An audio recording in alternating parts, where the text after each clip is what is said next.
Entertainment Soldier here, and I'm back to talk about Beverly Hills Cop Axel F and my thoughts on this Netflix movie. Well, I watched it. I thought it was okay, but it ain't perfect. Now, with Eddie Murphy redoing 80s films from his past one, Coming to America 2, if you have ever watched that, you know he's not great at doing these 80s films anymore. There's a lot of, stuff that gets put in these types of films. It kind of feels really forced in.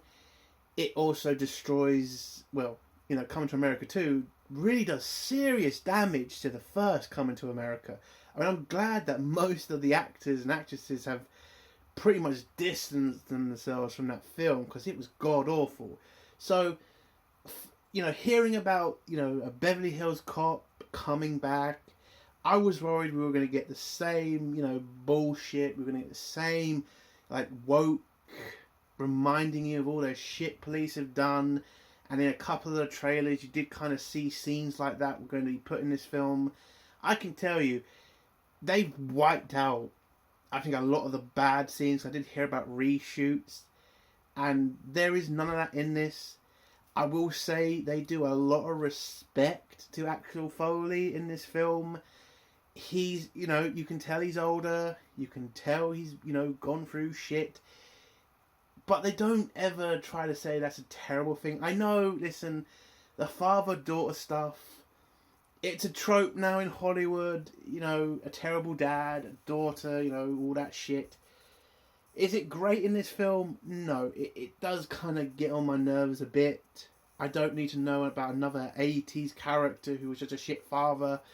We've had so many of those. I mean, it's just a trope at this point.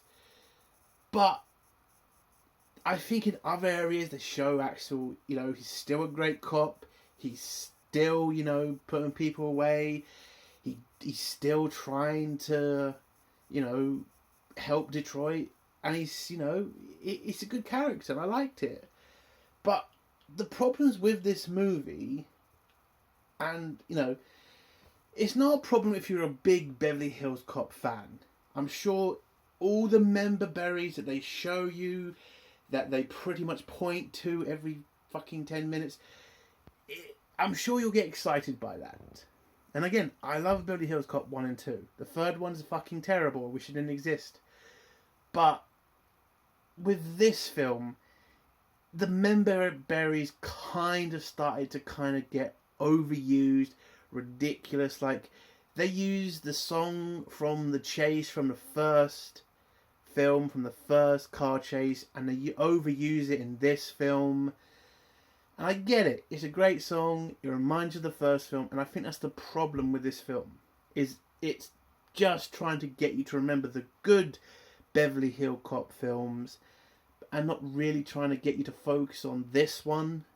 I mean, basically, the end of this film is basically near enough the same ending from the first film, which I feel was kind of lazy. And I will say this, there is a lot of CGI moments in this film, and they're very telling that the CGI kind of off-putting.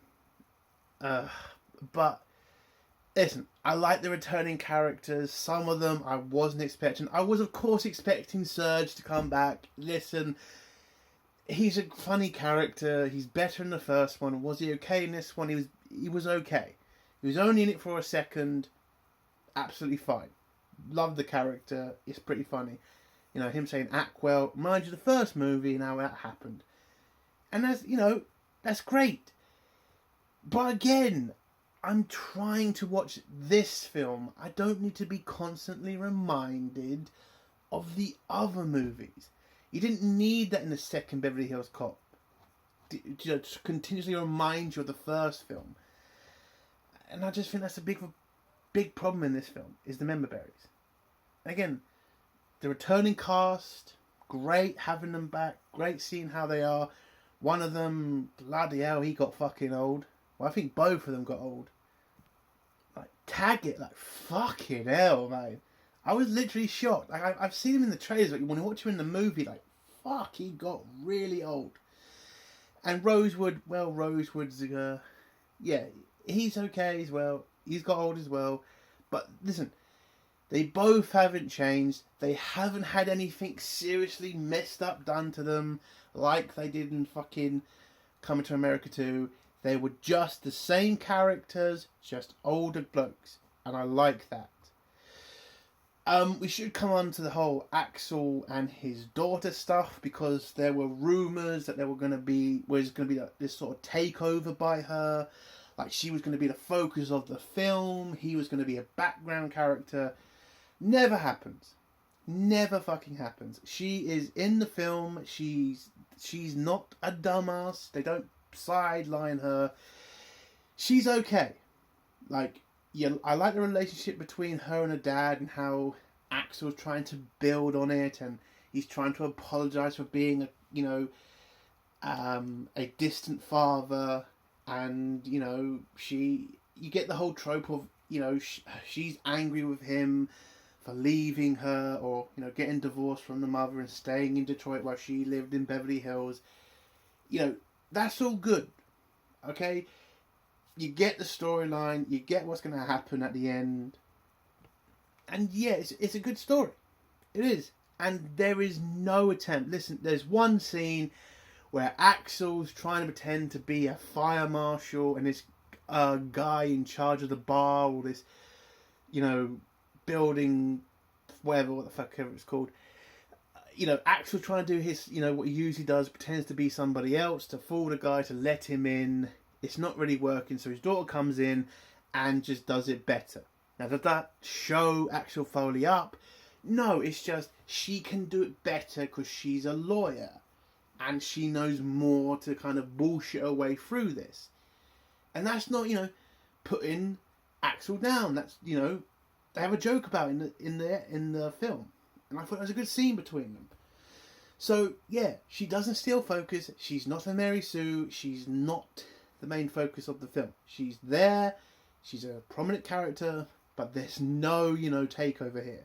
So all that bullshit, all rumours were just bullshit.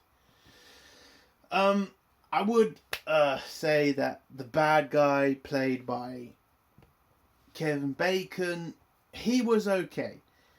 The problem is, about 10 seconds after you are introduced to the character, he's the fucking bad guy. Like, it doesn't take that long. Kevin Bacon's in this film. Not really any other prominent characters other than the returning characters. He's obviously the bad guy.